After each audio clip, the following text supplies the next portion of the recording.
Welcome to the PASC 2025 conference and the highlights from our mini-symposia. I just came from a really nice mini-symposium organized by James Hetherington and Christian Cole on trusted research environments for supercomputing, health and social sciences. Can't we trust normal supercomputing? Why is this needed? Within the life sciences space, health sciences space, social sciences spaces, we often find data which is subject to quite stringent requirements around where the data providers are able to share it with you. For example, hospital data, where the data sets contain the medical records of particular individuals. That work, it's vital that we can start to bring the tools of supercomputing to analyze that data at the scale with modern methodologies. But it's very difficult to do that.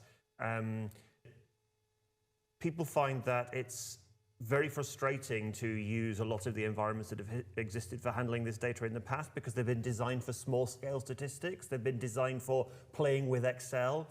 There's a complex set of processes and frameworks you need to add any software to the environment. And if you need to, I often joke, you need to fill in a 10-page Word form in order to add one more Python package. It doesn't work for bringing the tools of modern data science to bear.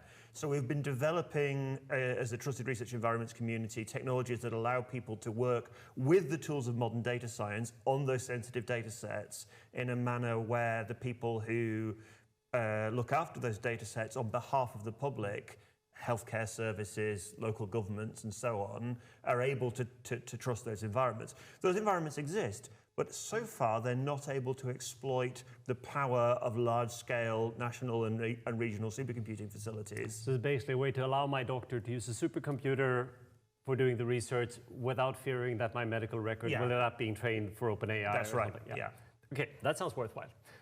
So, was there anything particular you learned here, or unexpected outcomes? Well, what was interesting is that there's lots of technology and a lot of infrastructure that's talked about at PASC, but actually a lot of the requirements and the issues that in dealing with data is actually either bringing the data together in a geographically diverse environment like Chile, where you've got thousands of kilometers of distance and very remote sensors and trying to bring that data together, or you've got very sensitive, like James was saying, sensitive and difficult to handle data from hospitals that deal with patient data. And it's about bringing together the technology together with the people who look after the governance of the data. And we saw that in several of the talks that, it's talking about to the people, whether it's a hospital at UC in London or whether it's trying to deal with standardization of how these infrastructures work across an ecosystem, whether that's the whole of the UK or across the whole of the European Union, via various collaborative and consortia projects that we're involved in. So I think there's both large-scale and small-scale problems in here which aren't just technological.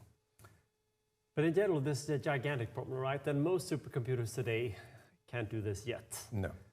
So if we care about this, and there are probably many people in the audience here that also have compute centers, can we join you? What do we do next? Do you have any next obvious plans here? Yes, thanks. So we've just picked up some funding as part of the DARE UK program to develop a project called Fridge, which is looking at can we define standard technologies which enable us to extend the governance perimeters of trusted research environments around supercomputing environments in order to see whether those technologies work, indeed whether this is at all feasible given the networking and security technologies of existing large facilities. It would be really great to get more targets for places where to see if the technologies we're building within those DARE UK projects are indeed deployable within a variety of different environments. Yeah. So I say to center directors, many of whom are here or watching, get in touch with us at Fridge, and we'd love to see if we could try to go beyond. We're working currently with Isambard